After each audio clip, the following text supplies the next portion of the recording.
पीछे कंपनी का मालिक मिस्टर किम नामचुन, वही है हमारा डैड। मुझे इस बारे में ज़्यादा कुछ डिटेल्स में पता नहीं है भी। उस वक्त मैं सिर्फ 8 साल का था। हमें सियोल में शिफ्ट हुए ज़्यादा टाइम नहीं हुआ था। सब कुछ अच्छा जा रहा था। मॉम, डैड, मैं, हम तीनों एक दूसरे के साथ बहुत ही ज़्यादा हैप्पी से रहते थे। हमारी फैमिली भी एक हैप्पी फैमिली थी, बाकी लोगों की तरह। सब कुछ अच्छा जा रहा था। फिर अचानक से एक दिन मॉम ने कुछ अजीब सा देखा डैड के फोन में। जिन जल्दी करो, टाइम हो चुका है, मुझे निकलना है। हाँ आ रही हूँ, बस थोड़ी देर।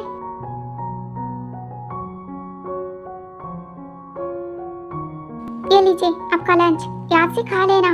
ये मत कहना कि टाइम नहीं मिला, वापस लेके मत आना, समझ गए? ओके पापा, समझ गया। क्या मैं जाऊँ? मुझे देर हो रहा है। ध्यान से जाना।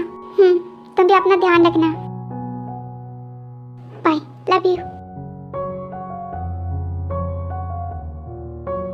मामा डैडा तो फोन यहीं पे भूल गए। ठीक है, मैं अभी देके आती हूँ।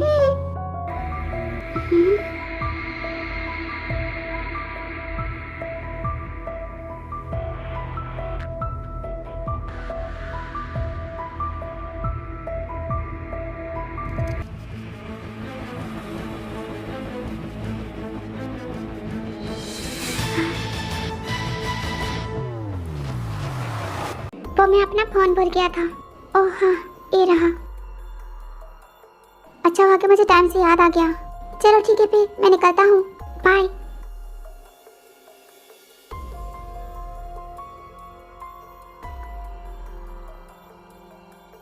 उस दिन के बाद से मम बहुत ही ज़्यादा परेशान रहने लगी। काफ़ी ज़्यादा खोई खोई रहती थी। उनका ध्यान किसी चीज़ में नहीं रहता था। पता नहीं उन्हें क्या हो गया था। इसे कुछ दिन चलता रहा।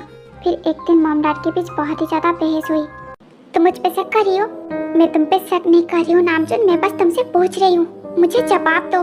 पूरे दिन काम से थक के आने के बाद तुम मुझे खाना पूछने की जगह इसे फालतू के सवाल पूछ रही हो। मुझे तुम्हें कोई जवाब नहीं देना। नामचुन, क्यों जवाब नहीं देना? कहाँ जा रही हो? रुक जाओ, मेरी बात का जवाब दो तुम। मुझे यहाँ पे रुक के तुम्हारे फालतू के सवाल का जवाब देने में कोई इंटरेस्ट नहीं है। अगर तुम मेरी एक बात का जवाब दे दोगे, बात यहीं पे खत्म हो जाएगी नामचुन। क्या तुम मेरे एक सवाल का जवाब नहीं दे सकते? नहीं, मैं नहीं दे सकता। मैं तुम्हारी हर बात का जवाब नहीं दे सकता। मैं तंग आ चुका हूँ तुमसे, तुम्हारे इन सवालों से। बस करो, मेरा पीछा छोड़ दो। क्या कहा तुमने? मुझसे तंग आ चुकी हो? हाँ, मैं तुमसे तंग आ चुका हूँ। मेरा पीछा छोड़ दो, मुझे शांति से जीने दो तुम। नामचुन, कहाँ जा रही हो? रुक जाओ, मैंने कहा रुक जाओ। नामचुन, नामचुन।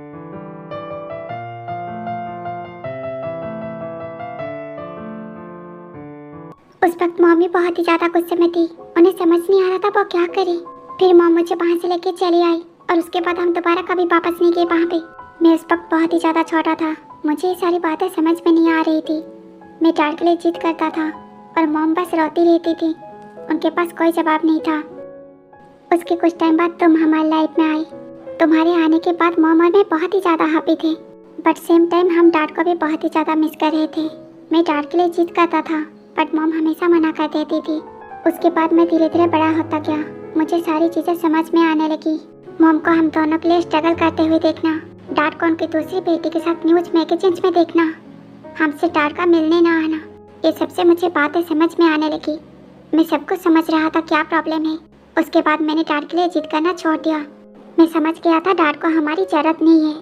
मॉम को भी ये बात अच्छे से पता थी कि मुझे ये सारी बात पता है, पर फिर भी मॉम हमेशा प्रेटेंड करती रही कि जैसे मुझे नहीं पता। मॉम यहाँ पे हमारे लिए स्ट्रगल कर रही थी और डैड वहाँ पे अपनी दूसरी बेटी के साथ खुश थे। उन्होंने हमें ढूंढने की भी कोशिश नहीं की। मुझे सारी बात अच्छे से समझ में आ रही थी। वो उनकी दूसरी फैमिली के साथ बहुत ही ज़्यादा हैप्पी थे। इसी वजह से मैंने भी जिद करना छोड़ दिया और मुझे नफरत होने लगी डैड से। उसके बाद तुम धीरे धीरे बड़ी होने लगी और तुमने भी वही किया। तुमने भी डैड के बारे में पूछा तो मॉम ने डिसाइड किया मॉम तुम्हें ये बात कभी पता नहीं चलने देंगी, और मैं भी नहीं चाहता था तू हर्ट हो। सब मैंने भी मॉम का साथ दिया। हम दोनों ने तो उसे झूठ कहा कि हमारे डैड नहीं है, ताकि तो बार बार एक ही बात पूछना बंद कर दे। हम नहीं चाहते थे तू हर्ट हो, तुझे इसे पता चले। प्लीज अब गुस्सा छोड़ दे, ये सारी बातें भूल जा। बेटा, हम बस तुझे ये सबसे दूर रखना चाहते थे। हम नहीं चाहते थे तुझे ये सब पता चले। ये सब बातों से तू हर्ट हो, इसी वजह से हमने तुझसे झूठ कहा। प्लीज अपनी मॉम को माफ कर दो। प्लीज बेटा। आप क्यों माफी मांग रही हो मॉम? जबकि आपकी कोई गलती नहीं है। माफी तो उसे मांगनी चाहिए ना जिसकी गलती है। नहीं बेटा, मुझे ये सब तुमसे छुपाना नहीं चाहिए था। I am sorry. आपको माफी मांगने की जरूरत नहीं है मॉम, क्योंकि आपकी इसमें कोई गलती नहीं है। हाँ, आपने बात छुपाई, पर फिर भी आपको माफी मांगने की जरूरत नहीं है। जिसकी गलती है माफी वही मांगेगा, और उसे किसी भी कीमत पे उसकी गलती की माफी नहीं मिलेगी। हमें उस इंसान की माफी की जरूरत नहीं है बेटा। नहीं मॉम, उसने बहुत ही ज्यादा गलत किया है, आपके साथ भी और हम दोनों के साथ भी। उसने हमें यहाँ पे रोने के लिए छोड़ दिया और वो वहाँ अपनी बेटी के साथ खुश है। ये सारी बातें पुरानी हो चुकी है बेटा, ये सब भूल जाओ। मुझे ये सबसे कोई लेना देना नहीं। मैं तुम दोनों के साथ खुश हूँ, और अगर वो अपनी बेटी के साथ खुश है तो उसे रहने दो। हमें उसकी कोई जरूरत नहीं है। नहीं मॉम, मैं उसे इतनी आसानी से जाने नहीं दूंगी। मैं उसे किसी भी कीमत पे माफ नहीं कर सकती। आप ये सब भूल सकते हो, मैं नहीं। उस इंसान ने आपकी आंखों में जितनी भी आंसू लाई हैं, उस इंसान को वो हर आंसू की कीमत चुकानी होगी। भी नहीं बेटा, तुम ऐसा कुछ भी नहीं करोगी और तुम उस इंसान से दूर रहोगी। नहीं मॉम, मैं आपकी बात बिल्कुल नहीं मानने वाली। भी नहीं बेटा, मैंने तुमसे कहा ना तुम उससे दूर रहोगी।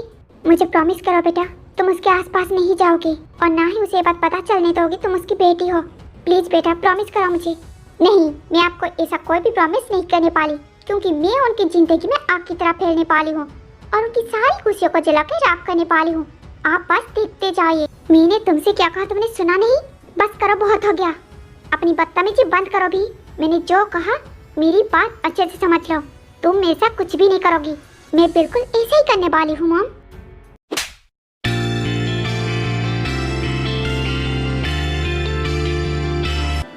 मॉम, आपने मुझे थप्पड़ मारा। मेरी बात अच्छे से समझ लो। तुम उस इंसान के आसपास भी नहीं जाओगे, समझ गई? सुगा, इसे अच्छे से समझा दे मैंने जो भी कहा। अगर इसने ऐसा कुछ भी किया तो बिल्कुल अच्छा नहीं होगा। चाहे आप कुछ भी कर लीजिए, मुझे कितनी भी थप्पड़ मार लीजिए, आप मुझे नहीं रोक सकती। मैं आपकी बात नहीं मानने वाली मॉम। आप मेरी बात सुन रही है? अब कहाँ जा रही है? मेरी बात सुनिए मॉम। आप मुझे ऐसे इग्नोर करके नहीं जा सकती। दी प्लीज शांत हो जा। मॉम अभी गुस्से में है, हम इस बारे में बाद में बात करेंगे, ठीक है?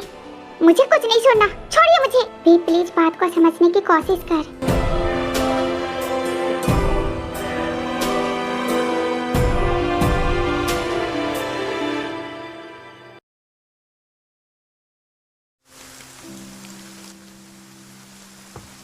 आज तक मैं जिस इंसान के लिए रोती आ रही थी, अब भी मैं उसके लिए रो रही हूँ।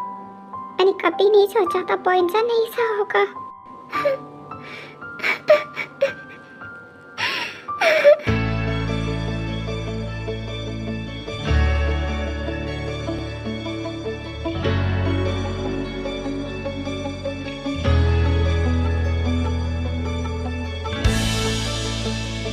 आप तो वही हो ना जो गलत पार्टी में थी? क्या मुझसे कोई काम है? नहीं, मैं वो सामने वाले स्टोर पे था। कब से देख रहा हूँ आप यहीं पे भीग रहे हो, सो मैं आ गया। क्या कोई परेशानी है आपको? अगर चाहो तो अपनी परेशानी मेरे साथ शेयर कर सकते हो। क्या पता मैं आपकी कोई हेल्प कर पाऊँ। नहीं, मुझे कोई परेशानी नहीं है। अपने काम से काम रखो।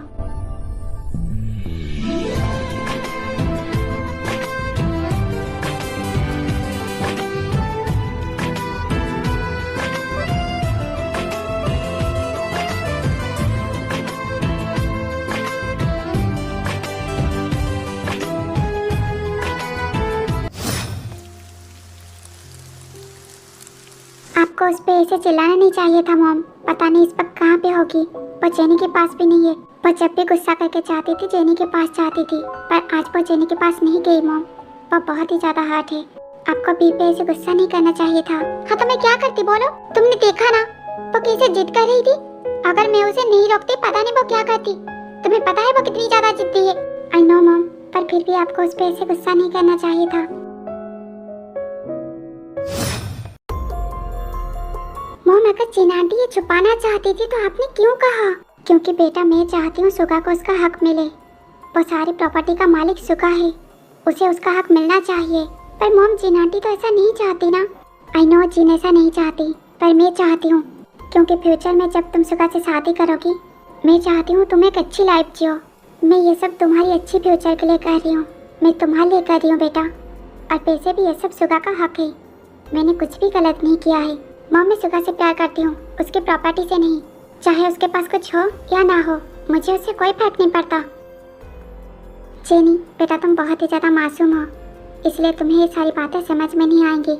अच्छा होगा तुम ये सबसे दूर रहो।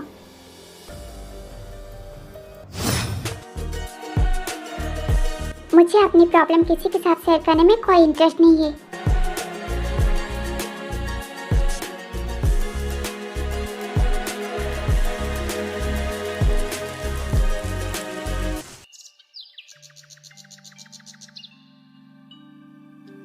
मुझे बस उस इंसान से बदला लेना है, उसकी सारी खुशियाँ छीननी है, पर मैं समझ नहीं पा रही हूँ जेनी, मैं क्या करूँ। सबसे पहले तो तू शांत हो जा भी। कैसे शांत हो जाऊँ जेनी, मैं शांत नहीं हो सकती। मुझे उस इंसान से बदला लेना है, उसे बर्बाद करना है, उसे वैसे ही रोते हुए देखना है जैसे उसने मेरी मॉम को रुलाया है, हमें रुलाया है। पर कोई मेरे साथ नहीं है, ना मॉम ना भाई। मैं क्या करूँ जेनी? भी पहले तो शांत हो जा, चाहे कोई तेरा साथ दे या ना दे, मैं हमेशा तेरे साथ दूंगी, जैसे आज तक देती आई हूँ। अब शांत हो जा। नहीं जेनी, मैं खुद को शांत नहीं कर पा रही हूँ, मैं क्या करूँ? प्लीज मुझे बता दो, मैं क्या करूँ? भी ऐसे कैसे चलेगा? मैं क्या करूँ जेनी, मैं क्या करूँ? ठीक है, तुझे बदला लेना है ना, तो फिर मिस्टर जॉन को अपनी टारगेट बना। मिस्टर जॉन, क्योंकि वही एक इंसान है जिसके जरिए तू अपने बदले को पूरा कर सकती है।